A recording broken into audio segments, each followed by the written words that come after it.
En nuestra serie de sermones sobre el tema de cómo moldear el carácter de nuestros hijos, nos encontramos actualmente considerando el tema del dominio propio. Y hasta ahora hemos podido hacer varias cosas. Cuando iniciamos este tema, hace unos domingos atrás, pensamos que iba a ser un solo domingo, todo el tema. Este es el cuarto sermón y todavía no hemos concluido el asunto.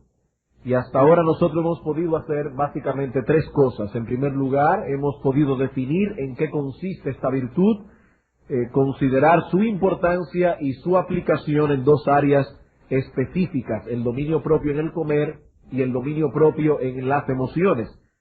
Y básicamente lo que hemos dicho en estos sermones es que sin dominio propio no podemos ser buenos ciudadanos de ninguno de los dos reinos en que debemos desarrollar nuestra existencia: el reino terrenal, la nación en que nos ha tocado vivir, el reino celestial o el reino espiritual o el reino de Dios.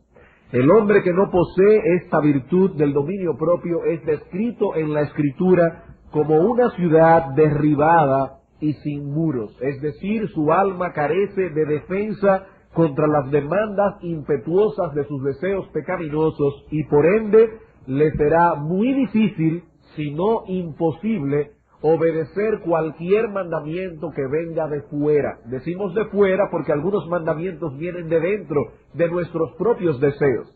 Pero una persona que carezca de dominio propio le será muy difícil, si no imposible, obedecer cualquier mandamiento que venga de fuera, ya sea que venga de Dios a través de su palabra, o ya sea que venga de alguna de las autoridades que Dios ha puesto sobre nosotros. El hombre que no posee dominio propio es impulsivo, indisciplinado y generalmente es adicto a algunas cosas. Se deja dominar por algunas cosas. ¿En qué consiste entonces esta virtud del dominio propio?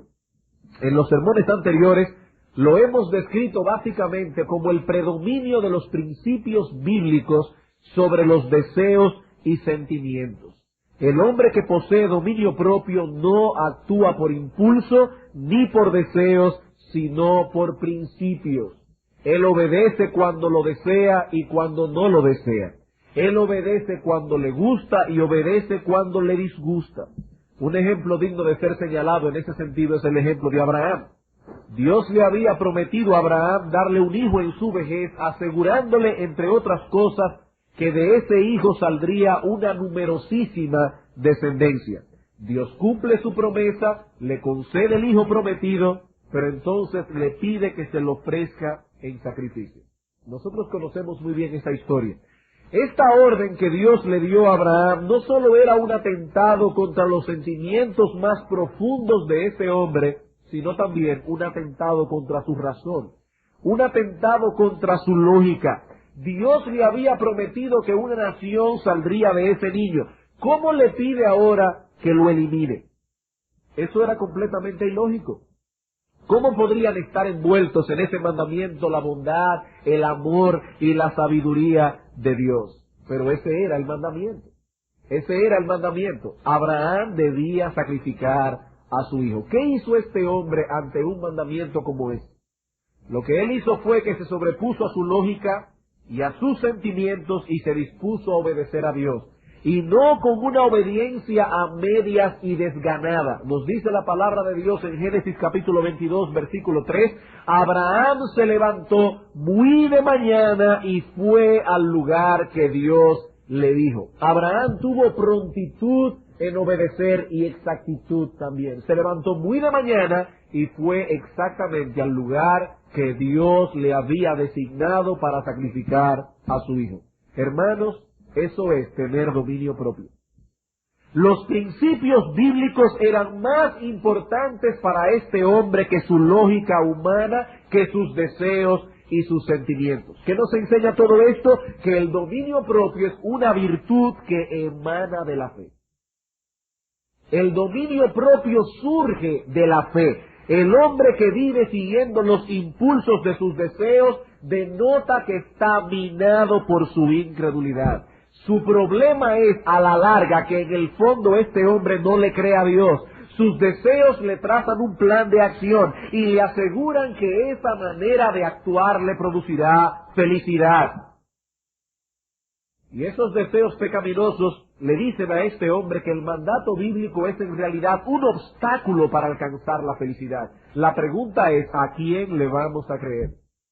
Fue en ese trance que Abraham decidió escuchar la voz de Dios. Y eso es fe. Y sin fe es imposible actuar por principios. A la larga, hermano, el hombre que no posee dominio propio, lo que no posee es fe. Ese hombre está minado por la incredulidad. Así que sin fe no hay dominio propio. Y sin dominio propio no hay defensa contra los apetitos y deseos de la carne. En otras palabras, el dominio propio es el aparato inmunológico del alma. Una persona que carezca de dominio propio está enfermo de sida espiritual. Él tiene un síndrome de inmunodeficiencia, pero congénita, no adquirida, porque todos nacemos con impulsos, con deseos pecaminosos. El dominio propio no es natural a un hombre caído. Hasta ahora nosotros hemos visto que debemos desarrollar en nuestros hijos el control sobre los apetitos, es decir, el control en el comer. Hace 2 domingos atrás hablamos del pecado de la glotonería y los males que vienen a la luz de ese pecado. En segundo lugar, el domingo pasado vimos el dominio propio sobre las emociones y ahora consideraremos en tercer lugar el dominio propio en el hablar. El dominio propio en el hablar. Hermanos, uno de los dones más extraordinarios que Dios le ha concedido al hombre es la capacidad de comunicarse. La capacidad de poder expresar a través de palabras los pensamientos, sentimientos y deseos más íntimos y más profundos del corazón. De hecho, nuestro Dios es un Dios comunicativo.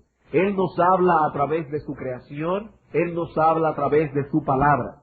Es como si Dios hubiese plasmado su voz en todas las cosas que Él ha hecho. En el Salmo 19, versículos 1 al 4, el salmista nos habla de esta capacidad comunicativa de Dios y de cómo Dios ha plasmado su voz en todo lo que ha hecho.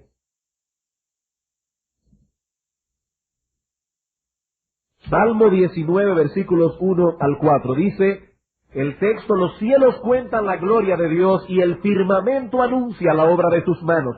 Un día emite palabra a otro día y una noche a otra noche declara sabiduría. Sin embargo, dice el salmista, aquí no hay lenguaje, ni palabras, ni es oída su voz, pero paradójicamente por toda la tierra salió su voz y hasta el extremo del mundo sus palabras. No hay un lenguaje audible, pero Dios plasmó su voz en todas las cosas que ha hecho. Nuestro Dios es un Dios comunicativo. A veces las mujeres se quejan de que nosotros los hombres no somos muy comunicativos. Y la verdad es que las mujeres generalmente tienen más capacidad de comunicarse que los hombres. Una mujer, por ejemplo, va a una reunión y cuando el esposo le cuenta cómo te fue, ella le dice, ay, muy bien, estuvo fulanita, hablamos de esto, hablamos de aquello, etcétera, etcétera. Un hombre va a una reunión de 3 horas y cuando llega a la casa la esposa le pregunta, ¿cómo te fue? Y él dice, muy bien. Pero, ¿qué más? Tuviste 3 horas en esa reunión, ¿cómo que te fue muy bien? Ahora, la verdad es, para los hombres aquí, hermanos, nuestro Dios es comunicativo y nosotros debemos esforzarnos por vencer ese trauma de la falta de comunicación. Nosotros debemos esforzarnos por ser comunicativo. Ahora, ser comunicativo no es lo mismo que hablar mucho. Hay personas que hablan mucho pero no comunican nada. Aquí estamos hablando realmente de comunicar, no de hablar en sí mismo. Nuestro Dios es comunicativo y una de las cosas que debemos hacer para imitar a nuestro Dios es ser comunicativo como Él lo es. La capacidad que tenemos de expresar nuestros pensamientos, nuestros sentimientos, nuestros deseos es una parte esencial de la imagen de Dios en nosotros. Es algo de lo que Dios ha puesto en nosotros. Pero precisamente por la trascendencia que esto tiene, es decir, la capacidad de comunicarnos, debemos cuidarnos con más esmero de no pervertir ese don de Dios. La capacidad de comunicarnos es grandiosa, es extraordinaria, es maravillosa, pero precisamente por todo lo extraordinario que es, debemos cuidarnos con esmero de no pervertir ese don de Dios. si poseemos conceptos ligeros sobre este asunto, no apreciaremos en toda su magnitud la gravedad de los pecados que se cometen cuando se abusa de esa capacidad. Por eso, lo primero que yo quiero hacer con ustedes esta noche es hablar acerca de la importancia que tiene la comunicación para la vida humana. La importancia que tiene la comunicación para la vida humana. Esto bien breve, es simplemente para que entendamos lo grave que es cuando se abusa de esa capacidad. ¿Realmente es tan trascendente el hecho de que nosotros podamos comunicarnos? Sí lo es. Por un lado, la capacidad de hablar nos sitúa en una posición muy superior a la de cualquier otro de los seres vivientes que Dios ha creado. Por eso alguien ha dicho muy acertadamente que la lengua del hombre es su gloria. La lengua del hombre es su gloria. Es una obra maravillosa de Dios que el hombre pueda expresarse. Y podemos decir sin temor a exagerar que el progreso del hombre se debe mayormente a esa capacidad. Los animales, por ejemplo, pueden ser amaestrados, pero el hombre puede ser enseñado. Son dos cosas muy diferentes. ¿Y por qué el hombre puede ser enseñado y no simplemente amaestrado? Porque Dios ha hecho el hombre con entendimiento y la capacidad de hablar, la capacidad de comunicarse. Por ejemplo, las abejas tienen el instinto de hacer un panal que es una verdadera obra maestra. Pero ellas no pueden cambiar el diseño ni pueden adaptarlo. Las abejas tienen 6.000 años haciendo el mismo panal de miel. Siglos haciendo lo mismo. Pero el hombre tiene la capacidad de desarrollarse. El hombre tiene la capacidad dada por Dios de cambiar su entorno, de mejorarlo. Y a través de la comunicación puede ayudar a otros a hacer lo mismo. No solamente tenemos nosotros la capacidad de mejorar nuestro entorno, sino de ayudar a otros a hacer exactamente lo mismo. Somos lo que somos en gran parte porque podemos hablar. Por otro lado, la lengua es el órgano a través del cual nosotros podemos expresar lo que somos. Es el vehículo de expresión por excelencia de nuestras mentes. Por eso dice la Escritura, el Señor Jesucristo, que de la abundancia del corazón habla la boca. Nosotros podemos expresar nuestros pensamientos, qué es lo que hay en nuestra mente a través de la lengua. La lengua es también, por otro lado, un poderoso instrumento para hacer bien como para hacer mal. La lengua es un poderoso instrumento. Dios usa la lengua de sus ministros para la salvación y edificación de las almas. Satanás usa la lengua de sus ministros para promover la rebeldía y la condenación. La lengua es un instrumento poderoso. Decía Pitágoras, el famoso filósofo griego, que la lengua corta más que la espada porque las palabras alcanzan el corazón. La lengua es más poderosa que la espada. Por una palabra se ha caído un reino, por una palabra se ha levantado un reino. La lengua es poderosa. Pero por encima de todas esas cosas, la lengua es un instrumento especial porque a través de ella podemos alabar a Dios, podemos expresarle nuestra gratitud, podemos proclamar su nombre y sus maravillas en el mundo. Así que no exageramos cuando decimos que la capacidad de expresarnos, que la capacidad de comunicarnos es uno de los dones más extraordinarios que Dios ha concedido al hombre. Sin embargo, por esa misma razón, los pecados que se cometen con ese instrumento son los que más daño causan. Es algo tan extraordinario que cuando se pervierte, causa mucho daño. Dice un proverbio latino que la corrupción de lo mejor se convierte en lo peor.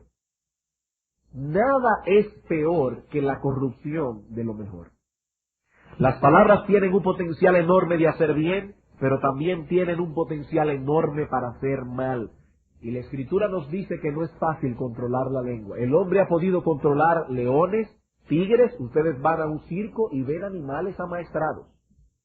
Pero dice Santiago, qué difícil es controlar la lengua. Qué difícil es. Constantemente estamos diciendo lo que no debemos decir, o lo decimos a quien no lo debemos decir, o en el tono en que no debemos decirlo. La lengua no es fácil de controlar. Santiago capítulo 3.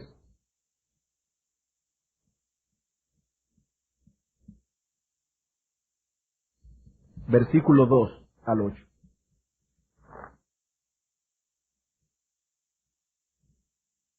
Santiago capítulo 3 versículos 2 al 8. Porque todos ofendemos muchas veces.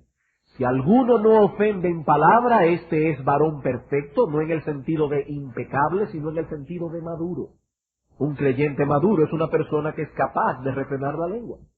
Y dice aquí que el que es capaz de refrenar la lengua es capaz también de refrenar todo el cuerpo. Aquí nosotros ponemos freno en la boca de los caballos para que nos obedezcan, y así dirigimos todo su cuerpo. Mirad también las naves, aunque tan grandes y llevadas de impetuosos vientos, son gobernadas con un muy pequeño timón por donde el que las gobierna quiere. Así también la lengua es un miembro pequeño, pero se jacta de grandes cosas. He aquí cuán grande bosque enciende un pequeño fuego, y la lengua es un fuego, un mundo de maldad. La lengua está puesta entre nuestros miembros y contamina todo el cuerpo, e inflama la rueda de la creación, y ella misma es inflamada por el infierno. Porque toda naturaleza de bestias, y de aves, y de serpientes, y de seres del mar, se doma y ha sido domada por la naturaleza humana. Hay delfines que son amaestrados, ballenas amaestradas, animales enormes que el hombre ha podido amaestrar, pero ningún hombre puede domar la lengua, que es un mal que no puede ser refrenado, llena de veneno mortal. Hermanos, los pecados que tienen que ver con la lengua no son pecados ligeros. Este hombre está diciendo que en la lengua hay un mundo de maldad, que la lengua está conectada con el infierno, que la lengua está llena de veneno mortal. Yo estoy completamente seguro que si usted llegara a su casa y se encontrase de repente con una cobra o con una víbora, se cuidaría de ella. Usted tiene una víbora en su boca. Usted y yo tenemos una víbora en la boca inflamada por el infierno y debemos cuidarnos de usar ese instrumento muy bien. Porque el hombre cayó y esa capacidad, ese don maravilloso que Dios había dado al hombre de expresarse, Satanás lo corrompió y es uno de los instrumentos más malignos y perversos con que cuenta el hombre. Solamente algunos países poseen bomba atómica, pero todos poseemos lengua. Todos poseemos lengua. Y lo que Santiago está diciendo es cuidado. La lengua es una especie de víbora llena de veneno mortal. Y más aún, el hombre en sus propias fuerzas, dice Santiago, no puede domar la lengua. Pero entonces, ¿qué vamos a hacer? Bueno, es que estamos hablando aquí del hombre en su estado natural, pero Dios ha dado a los creyentes la capacidad de controlarla. Dios ha dado al creyente el Espíritu Santo y Dios espera que nosotros usemos esta capacidad como un fruto inequívoco de que nuestra piedad es verdadera. Santiago capítulo 1, versículo 26. Si alguno se cree religioso entre vosotros y no refrena su lengua, sino que engaña su corazón, la religión del tal es vana. En el versículo 25 Santiago nos dice que los bienaventurados no son los que meramente escuchan la palabra, sino los que se esfuerzan por ser hacedores de ella. Dice más el que mira atentamente en la perfecta ley, la de la libertad, y persevera en ella, no siendo oidor olvidadizo, sino hacedor de la obra, este será bienaventurado en lo que hace. No solo el que escucha la palabra, sino el que se esfuerza por ponerla por obra. Y ahora en el versículo 26, lo que Santiago hace es que pone una prueba de fuego para los pretenciosos. Él está diciendo, la verdadera religión se muestra a través de los frutos. Así que parece que Santiago no creía que hay cristiano carnal. Él dice, la verdadera religión se prueba a través de los frutos. El que verdaderamente cree, obedece. Eso no quiere decir una vida perfecta, pero sí una vida en la que no se es indulgente con ningún pecado. Hay un deseo de obedecer, una lucha contra las corrupciones que todavía combaten en nuestros miembros. Por tanto, lo que él está diciendo es que no es suficiente afirmar que somos religiosos. Debemos mostrarlo con nuestros hechos. No con teorías, sino con evidencias claras y tangibles de que estamos luchando en pos de la santidad. ¿Y cuál es el ejemplo que Santiago pone delante de nosotros? Él no dice aquí, los creyentes no cometen adulterio. Los creyentes no roban, los creyentes no matan. No, él dice, los creyentes controlan su lengua. Él va a un ejemplo bien práctico. Es como si él hubiese dicho, los hombres bienaventurados son aquellos que viven a la luz de la voluntad revelada de Dios. Por ejemplo, en este asunto de la lengua. Quizás te consideras que eres un verdadero creyente. O quizás tú crees de ti mismo que eres un creyente maduro por el conocimiento que tienes de la Escritura. Pero ¿qué tanto puedes controlar tu lengua? Porque si no puedes refrenarla, te estás engañando a ti mismo, tu religión es vana. He aquí una paráfrasis más o menos de lo que Santiago está diciendo. Tu religión es vana. Algunos se estarán preguntando, ¿y por qué razón Santiago tomó este ejemplo y no otro? Bueno, puede ser por varias razones. En primer lugar, porque nuestro amor a Dios se manifestará a través de nuestro amor al prójimo, y nuestro amor al prójimo se manifestará mayormente en el hablar. Es más fácil que pequemos contra nuestro prójimo con la lengua que a través de cualquier otro pecado. Es mucho más fácil. Por ejemplo, yo estoy completamente seguro, muy seguro, probablemente, que la mayoría de las personas que están congregadas en este lugar, la mayoría, nunca han matado a nadie, literalmente. O estoy casi seguro que probablemente la mayoría de los que están aquí nunca se han introducido de noche en una vivienda ajena para robarlo. Probablemente la mayoría que está aquí. Pero yo no me atrevería a decir esta noche que yo estoy seguro que aquí ningún ha chismeado. Yo no me atrevería. Yo no me atrevería a afirmar que yo estoy seguro que la mayoría de las personas que están aquí nunca han dicho una palabra que ha creado un lío, o que ha creado un inconveniente, por haber dicho la palabra que no debía decir, o por habérsela dicho a quien no debía decir, o por haber usado un tono inapropiado. Y yo estoy seguro que si ustedes estuvieran aquí parados, tampoco se atreverían a decir eso. Pecamos con la lengua más que con ningún otro tipo de pecado, y Santiago sabía eso. Por eso se va al terreno práctico. Él nos está diciendo aquí que no debemos engañar nuestro corazón por el hecho de que conocemos algunas cosas de la Escritura o porque tenemos una apariencia religiosa externa. El verdadero creyente tiene la capacidad de refrenar su lengua.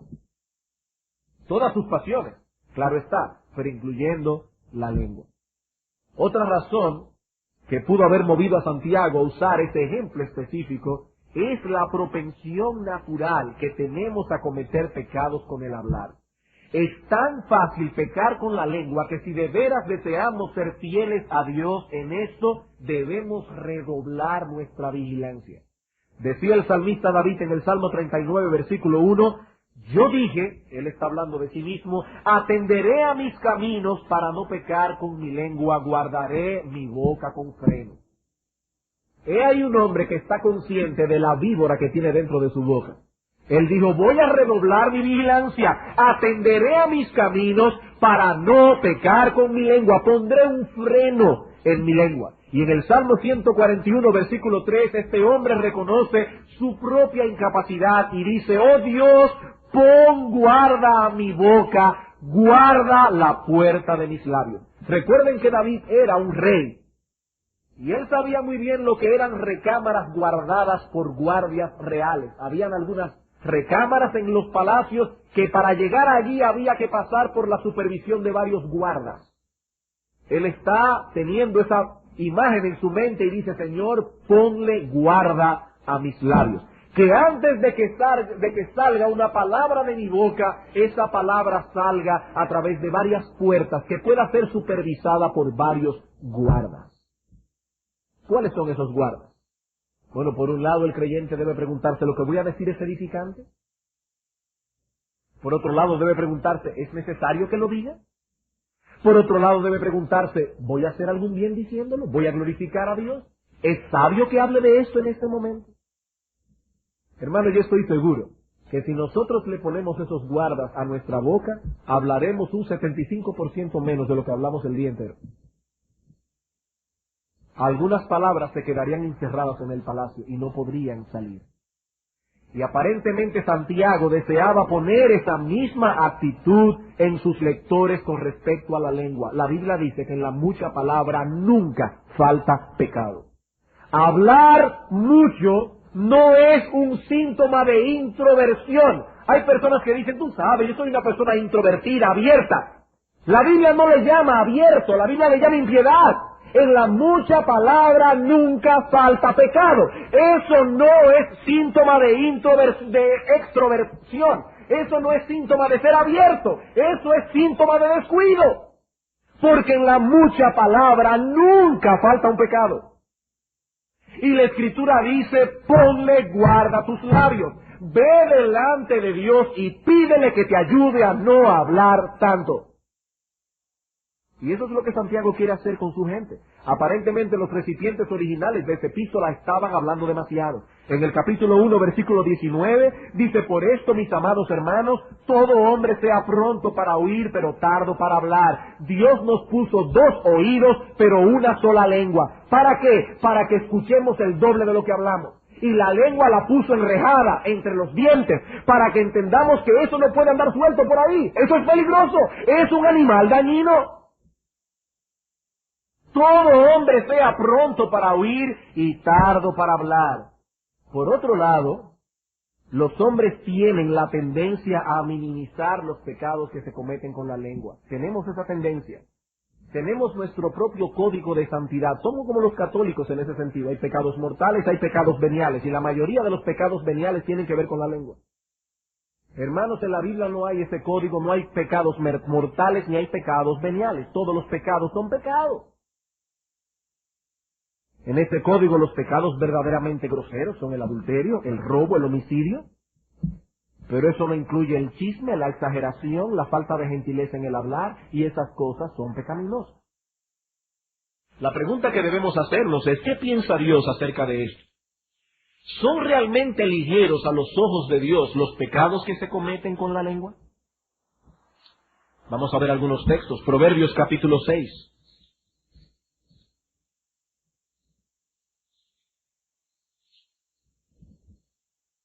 Proverbios capítulo 6, versículo 16 al 19.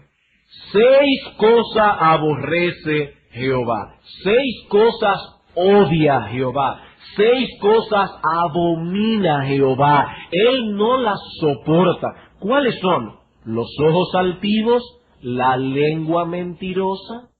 Niños, escuchen esto. Dios odia la lengua mentirosa, Dios abomina la lengua mentirosa, eso es desagradable a los ojos de Dios. Los ojos altivos, la lengua mentirosa, las manos derramadoras de sangre inocente, el corazón que maquina pensamientos inicuos, los pies presurosos para correr al mal, y el testigo falso que habla mentiras, y el que siembra discordia entre hermanos. Proverbios capítulo 18, versículo 20 al 21.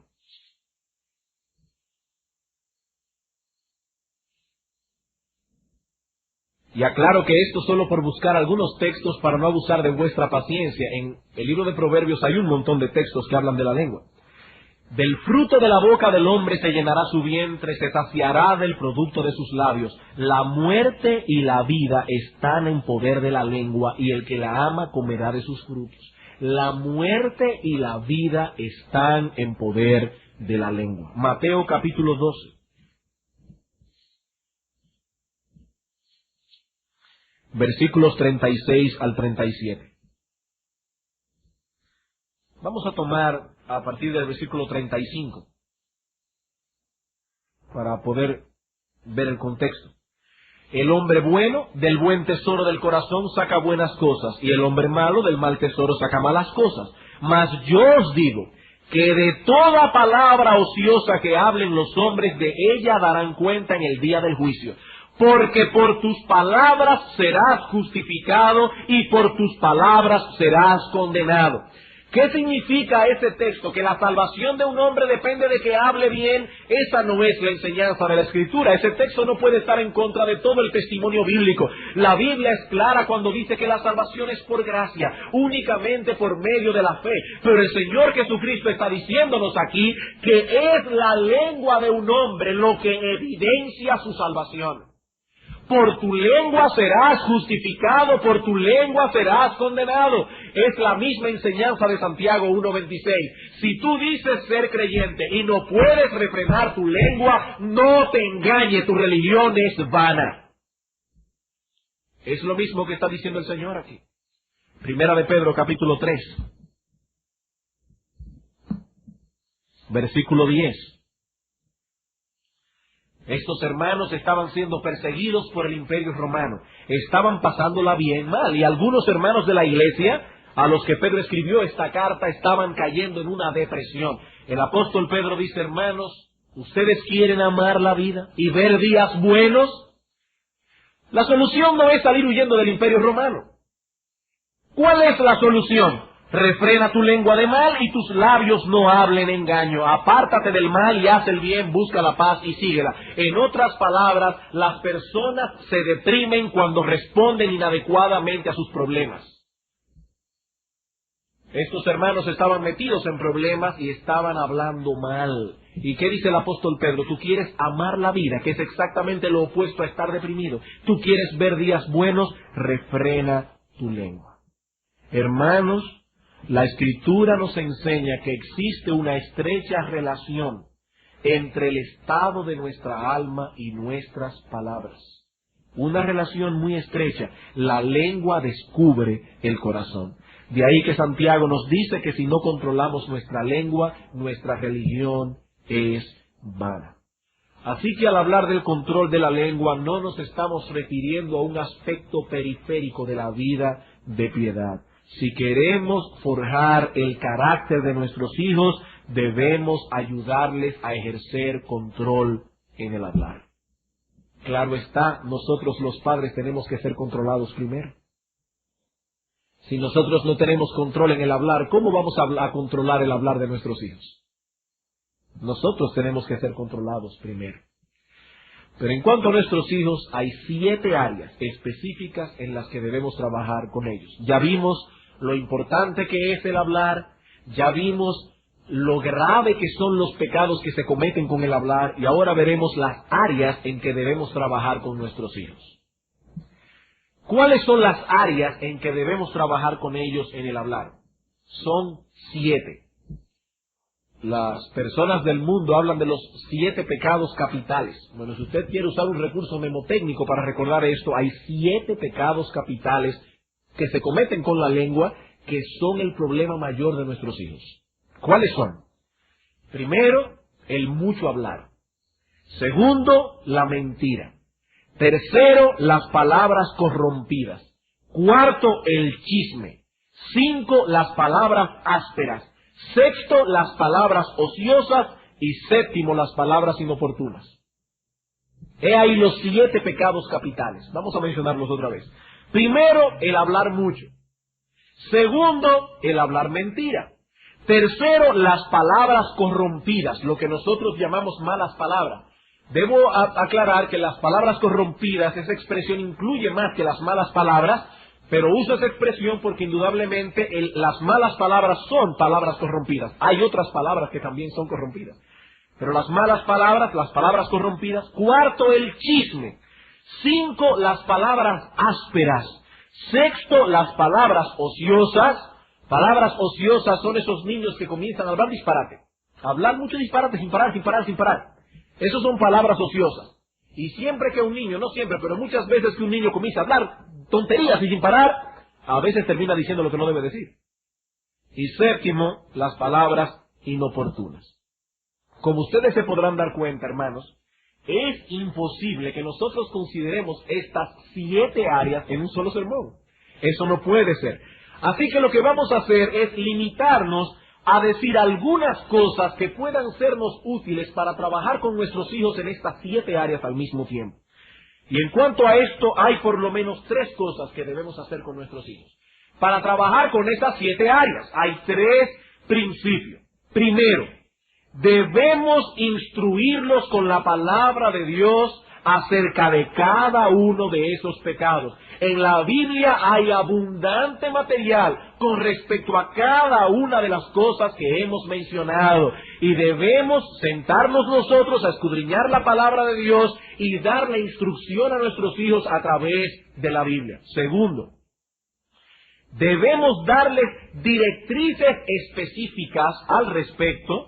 Y tercero, debemos tener alguna forma definida y justa de reforzar nuestras directrices. Vamos a ver estos tres principios por parte. En primer lugar, nosotros debemos instruir a nuestros hijos acerca del mucho hablar, acerca de lo que Dios opina de la mentira, acerca del chisme, etcétera. Buscar en la Escritura algunos textos claves que puedan sentar la base de nuestra enseñanza. Dios ha hablado con respecto a esto y nuestros hijos deben saber qué es lo que Él ha dicho.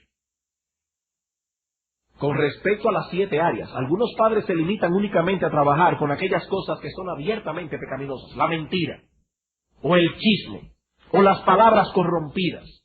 Pero entonces dejan pasar otras cosas, como por ejemplo, el control de los niños en el hablar. La Biblia dice que en la mucha palabra nunca falta pecado. Debemos instruir a nuestros hijos en cuanto al mucho hablar. O su falta de gentileza en el hablar. O las palabras inoportunas. ¿Qué son palabras inoportunas? Cuando la intervención del niño está fuera de lugar. Por ejemplo, hay niños que interrumpen a sus padres cuando están hablando. Eso es una palabra inoportuna. Un niño no puede interrumpir a su padre. Eso no puede ser, eso está fuera de lugar. O niños que no saben comportarse cuando hay otros adultos de por medio. Ellos no saben guardar su lugar.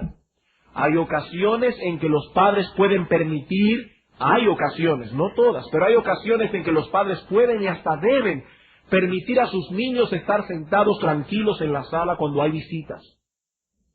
Nosotros no podemos excluir a nuestros hijos de la vida social del hogar totalmente. Hay momentos en que los adultos van a hablar cosas de adultos. Bueno, en ese momento el niño no puede estar. Pero resulta que llegó la tía fulana de Nueva York y está ahí hablando nada que los niños no puedan oír. Nosotros debemos ayudar a nuestros hijos a que aprendan a cómo relacionarse socialmente. Tal vez ellos pueden estar allí en la sala, pero sin convertirse en el centro de atracción y sin capitalizar las conversaciones. Porque los adultos vinieron a hablar con los adultos. Y los niños. Los niños deben aprender a guardar su lugar. Debemos instruir a nuestros hijos respecto a estas cosas, bíblicamente. Pero por otro lado, no solamente debemos instruirlos bíblicamente en cuanto a esto, sino que debemos darles directrices específicas. Y ahí es que muchas veces los padres fallamos. Le decimos al niño, mi amor, la Biblia dice que tú debes ser gentil en el hablar. ¿Pero qué significa eso? ¿Qué significa eso? Hay que darles directrices específicas. Sí debemos buscar en la Escritura, Filipenses capítulo 4, versículo 5, la gentileza de vuestra sea conocida de todos los hombres. Pero por otro lado, nuestros hijos deben saber algunas cosas específicas. Ellos deben saber que las cosas se piden por favor. Ellos deben saber, porque nosotros le enseñamos con mucha precisión, que cuando las cosas se le dan deben dar las gracias. Ellos deben saber que a las personas se les saluda. Cosas específicas. ¿Y qué debe hacer usted si, por ejemplo, usted llega con su hijo a una casa y su niño no saluda? Y usted le dice, mi amor, mira al Señor, salúdalo. Y el niño así. ¿Qué debe hacer usted en ese caso? Decir, bueno, sabe que el niño es tímido. No. Usted se lleva al niño aparte y le dice, mi amor, yo te dije que saludaras al Señor. Tú no saludaste al Señor. Te rebelaste contra mi mandamiento. Y le pega una pela. Lo lleva otra vez y le dice, mi amor, saluda al Señor. Y si el niño todavía no saluda al Señor, usted le dice al Señor, espérese un momento, vuelve otra vez con el niño. El mismo proceso, le pega una pela y lo lleva otra vez delante de la persona hasta que salude. No es un perrito que está ahí, es un ser humano y él tiene que aprender a saludar. ¿Por qué? Porque son reglas que enseñan en la televisión o en esos programas que daban antes, ya ni siquiera dan eso, de moral y cívica. No, porque la Biblia dice, nuestra gentileza sea conocida de todos los hombres. Es un mandato de Dios. Y si no somos gentiles, estamos desobedeciendo a Dios. Y nuestros hijos deben saber eso. Las cosas se piden por favor, se da gracias cuando se le dan las cosas. Son reglas de gentileza específicas. Y lo mismo debemos hacer cuando van visitas a la casa. Debemos trazar límites claros a nuestros hijos. Debemos decirles si ellos van a estar con nosotros en la sala, o si van a estar solo por un momento, o si sencillamente van a saludar y van a subir a su cuarto. Debemos darles esa directriz. A veces nuestros hijos no saben qué hacer porque nosotros no los dirigimos. Y si usted sabe que su hijo tiene la debilidad de que no puede controlar su lengua y es dado al mucho hablar, vaya con amor y dígale que usted lo va a ayudar en eso. Acuerde, por ejemplo, alguna seña con él en secreto, a través de la cual usted pueda decirle a su hijo en público sin que nadie se dé cuenta que está hablando mucho. Yo escuché de un hermano que lo que él hacía, o no sé si lo hace todavía con su hijo, es que él se frota la barba cuando él está hablando más de la cuenta. Si usted no tiene barba, busque otra cosa. Pero acuerde con él algún tipo de señal que su hijo se dé cuenta de que está hablando más de lo que debe. No hay ninguna necesidad de que avergoncemos a nuestro hijo en público. A veces nosotros tomamos eso como una gracia, pero para ellos no es una gracia. Decirle a un niño delante de mucha gente, muchacho, tú comiste carne de loro. Eso puede ser un chiste para todos los demás, pero ¿cómo te sentirías tú si en medio de una reunión alguien te dice en voz alta, fulano, pero tú sí hablas? ¿Cómo tú te sentirías? Así mismo se siente tu hijo, él se siente ofendido. No hay ninguna razón para avergonzar a nuestros hijos en público. Él es una persona creada a la imagen de Dios. Por eso debemos buscar alguna manera de que sin avergonzarlos, nosotros tengamos control sobre lo que ellos hablan. Así que no basta con darles instrucción bíblica, debemos darles también directrices específicas. Pero no solo eso. Debemos definir la manera justa en que vamos a reforzar esas directrices. Es decir, cuando nuestros hijos fallan en alguna de estas áreas, debemos tener alguna forma ya trazada de reforzar la directriz que hemos dado. Pero noten que hemos dicho en una forma justa. En una forma justa. En otras palabras, a la hora de aplicar algún tipo de corrección, debemos tomar en cuenta cuál fue la falta cometida. Y en el contexto en que la falta sucedió. En el Antiguo Testamento Dios no aplicaba la pena capital para todos los pecados. Pero todos los pecados son iguales delante de los ojos de Dios. Sí, es verdad, pero no todos tienen la misma consecuencia judicial. No todos tienen la misma consecuencia judicial. No es lo mismo que un niño mienta deliberadamente a que en medio de un momento de excitación el niño haya hablado más de la cuenta. No es lo mismo. Y el castigo o la forma de reforzar el mandamiento debe ser acorde con la falta cometida. Por ejemplo, la mentira debe ser castigada de la manera más rigurosa. El castigo más fuerte que usted tenga para su hijo, cualquiera que sea, debe ser aplicado en el caso de una mentira. Lo mismo que las palabras corrompidas. Pero aquí hay un punto en que algunas cosas deben ser tomadas en cuenta. Por ejemplo, vamos a suponer que nuestro hijo de 4 años o de 3 años sale de repente con una mala palabra que escuchó decir a alguien. Y eso no había sucedido nunca antes. Usted conoce a su hijo y sabe que esa palabra no pertenece a su vocabulario. ¿Qué debemos hacer? Bueno, lo que primeramente debemos preguntarnos es si el niño sabe lo que está diciendo. Puede ser que lo haya escuchado por ahí y él lo dijo de lo más natural en la casa. Tal vez el niño ha repetido el asunto sin ninguna mala intención. Lo que debemos hacer en este caso es preguntarle para determinar dónde escuchó esto. Y entonces decirle claramente que nosotros no queremos que vuelva a repetir esa palabra en nuestra casa. Busquen el texto de las palabras corrompidas, Efesios capítulo 4, y dígale, mi hijo, eso es una palabra corrompida y mira lo que dice Dios en su palabra. Ahora, si el niño la repite, ya no puede alegar ignorancia. Porque usted lo instruyó, pero también fue justo. Usted fue justo, tomó en cuenta el hecho de que el niño no sabía en ese momento lo que estaba diciendo. Otra área en que a nivel, lo digo por experiencia personal, hay que esforzarse por ser justos en el chisme. Hay que esforzarse aquí por ser justos. El chisme es un pecado grave. Y digo esto no solo para los niños. Digo esto para los adultos. Es increíble, hermanos, y hasta vergonzoso. Las veces que hemos predicado del texto de Mateo 18, las veces que se ha hablado de este principio y las veces que se viola todavía en la iglesia. Debemos ser justos y decir que mucho menos que antes. La iglesia ha crecido en eso. Pero hermanos, todavía hay mucho terreno que caminar. ¿Cuántas veces se viola el principio de Mateo 18? El chisme es un pecado grave a los ojos de Dios. Debemos saber que el mismo móvil que mueve a una persona a matar a otra es el mismo móvil que lo mueve a chismear. Quizás su moral no le permite llegar tan lejos como matar a esa persona, pero el móvil de un asesino es el mismo móvil suyo cuando chismea. El chisme es simple y llanamente el asesinato premeditado de la reputación ajena. Si usted es capaz de chismear, usted es un asesino. Usted está asesinando deliberadamente la reputación ajena y eso es una perversión. Pero no todo reporte negativo acerca de otra persona dada a un tercero es un chisme. Y ahí es que tenemos que ser justos. No todo reporte negativo dada a un tercero es un chisme. Y voy a demostrarlo bíblicamente. Primero a los Corintios, capítulo 1. Versículo 11.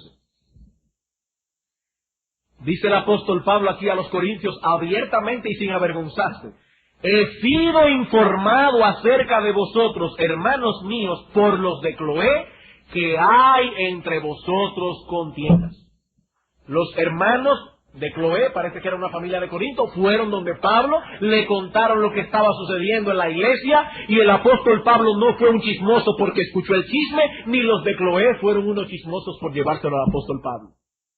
No todo reporte negativo es un chisme. Entonces, ¿qué es un chisme? Es todo reporte negativo dicho a quien no se debe decir con la intención de hacer daño. ¿Qué es un chisme? Es un reporte dado a quien usted no debe decírselo. Ahora, en este caso, los hermanos de Cloé hablaron con quien debían hablar. ¿Y para qué? Para corregir el mal que había en la iglesia. Eso no fue un chisme. Y habrá ocasiones en que nuestros hijos tendrán que informarnos acerca de la mala conducta de sus hermanitos. Nosotros debemos enseñarles a ellos a que resuelven sus problemas personales entre ellos. Pero debemos enseñarles también a cuidarse mutuamente y que hay cosas que papi y mami deben saber. Hay cosas que papi y mami deben saber. Vamos a suponer que su hijo de 4 años está saltando sobre la cama y usted se lo ha prohibido. Si su hermanito va donde usted a decirle que su hijo está saltando sobre la cama, eso no es un chisme. Es peor que se entere cuando oiga el ¡pum! Eso no es un chisme. Él está cuidando a su hermanito. Así que tendremos que examinar cada caso y pedir a Dios que nos dé sabiduría para lidiar con estas cosas. A veces nosotros los padres ni siquiera escuchamos lo que el niño tiene que decirnos. Y no ha comenzado a hablar cuando le decimos: yo no quiero chismes. Pero tal vez no es un chisme. Y tal vez es algo que tú debes saber. No todo reporte negativo es un chisme. Cuando José le contaba a su padre acerca de la mala fama que tenían sus hermanos, Jacob no lo tildó de chismoso. Jacob escuchaba el reporte.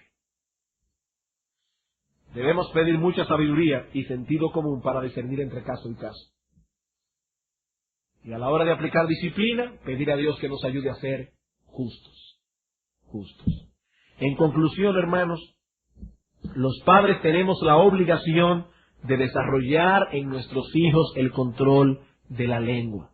Ellos deben aprender que no podemos hablar cada vez que queramos o que no debemos externar cada pensamiento que nos pasa por la mente. Hay personas que no pueden estar callados y hay niños que no pueden estar callados. Hablan todo lo que se les ocurre. Sobre todo cuando están empezando a leer. leen todos los letreros de la ciudad. Y hay momentos hay que decirle, mi amor, has hablado mucho. Yo me alegro de que ya sepas leer. Pero ya es hora de ir en silencio. Ellos no pueden hablar todo lo que les pasa por la mente, todo lo que les ocurre. Hay momentos en que debemos callar. Pocas cosas son más desagradables que una persona que habla más de la cuenta. Hay muchas cosas desagradables, el aceite ricino, el aceite de hígado de bacalao, pero entre esas cosas están las personas que hablan mucho. Pocas cosas son más desagradables que una gente que habla demasiado. Y tenemos que enseñarle eso a nuestros hijos. Y lo que es peor, ¿saben una cosa? Las personas que hablan mucho, generalmente hablan mucho de sí mismos. El asunto no es simplemente que hablan mucho. No, es que hablan mucho de ellos mismos. Generalmente lo hacen con el deseo de llamar la atención. De ahí que el mucho hablar es, en muchísimos casos, una obvia manifestación de egocentrismo. Por eso los que hablan mucho giran la mayor parte de la conversación sobre ellos mismos. Con una facilidad pasmosa no hablan de sus logros. Así, pero abiertamente. Fulano y esto lo hice yo. Y hay que ver cómo me queda. Ese me quedó mal. Pero así, en una facilidad pasmosa, hablan de sus propias capacidades, o de sus achaques, o de sus enfermedades, o de sus problemas. Toda la conversación gira en torno de ellos mismos. El asunto es que de una forma u otra desean llamar la atención. Así que si trabajamos con ahínco en esa área de la vida de nuestros hijos, estamos atacando al mismo tiempo el egocentrismo. Y el egocentrismo es una fuente de mucho pecado. Es una fuente de mucho mal. Hermanos, que el Señor nos ayude, primero, a ser nosotros controlados en el hablar y a proveer a nuestros hijos de instrucciones y directrices específicas al respecto. Vamos a orar.